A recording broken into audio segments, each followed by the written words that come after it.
Nagkagulo sa laro, magsusuntukan pa si Richie Rivero at Enoch Valdez. Grabing pisikalan ang laro na ito. Nagkainitan pa si Perkins at ang import ng NLEX. Unstoppable si Robert Bolick sa opensa. Phoenix Fuel Masters kontra sa NLEX Road Warriors. Non-bearing game na nga ito para sa Phoenix kung saan naglag na nga sila sa kompetisyon. Habang ang NLEX naman nga ay kailangan nilang manalo this game kung saan tabla nga sila ng Blackwater sa 4th spot sa kanilang record na 3 wins at 5 losses. First quarter agad nagparamdam sa opensa si Bolick sa kanyang top fadeaway jumper sa harap ng depensa ni Richie Rivero. Tumuloy-tuloy nga ang pagiging agresibo ni Berto offensively kung saan madalas niyang ma-blow by ang kanyang defender sa perimeter. Palitan nga ng baskets ang both teams sa early minutes. Naging mainit nga offensively this quarter si Enoch Valdez sa kanyang 10 first quarter points. Pisikalan nga sila dito ni Francis kung saan pareho silang natawagan ng technical foul sa quarter na ito. Talsik naman ang import ng NLEX matapos silahin ni Perkins sa kanyang jersey sa rebound play. Natawagan nga dyan ng technical si Perkins. Biglang lobo nga sa 9 points ang lamang ng NLEX sa 4-minute mark matapos ang kanilang ginawang 10-0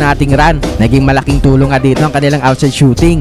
Umabot na nga sa double digit ang kanilang lamang sa late minutes, 30-17 and the first frame. Second quarter ay patuloy ang paglaki ng kalamangan ng NLEX kung saan naging mainit nga kaagad ang outside shooting ni Basa Ramer. Patuloy din nga ang pag-ambag sa opensa ni Robert Bolick at Dequan Jones. Na-poster pa si Alejandro sa kanyang putback dunk. Umabot na nga sa 20 points ang lamang ng NLEX. Nagkagulo pa kung saan gusto pang magsuntukan ni Richie Rivero at Enoch Valdez. Nagsimula nga yan sa naging girian ni Perkins at Valdez sa ilalim. Tinamaan nga ang Phoenix big man sa mukha ni Enoch. Hindi naman nga ito nagustuhan ni Richie Rivero kung saan sinugod niya dito si Valdez. Buti na lang ay nakontrol agad ng mga referee at ng kanilang mga teammates ang sitwasyon para hindi na lumaki pa ang gulo. Na-maintain nga ng NLEX ang kanilang malaking kalamangan this quarter kung saan tambak pa rin nga ang Phoenix 54-37 at the first half. Third quarter ay hirap pa rin yung makahabol sa laro ang Phoenix. Kumanapan ng 4-pointers si Dequan Jones. Pilit namang binubuhay ni Richie Rivero at Perkins sa kanilang opensa. Pakitang gilas pa si Richie sa kanyang scoop shot. Pero unstoppable pa rin nga this quarter ang mga driving layup ni Bolick. Kaya hindi din nga makachempo ng run ng Fuel Masters. Hindi pa nga natatapos ang mga girian this game kung saan nagkainitan si Perkins at Dequan Jones. Pero hindi na nga lumaki ang gulo na yan kung saan nadala lang ang dalawa sa init ng laro. Mas lumaki pa nga lalo ang lamang ng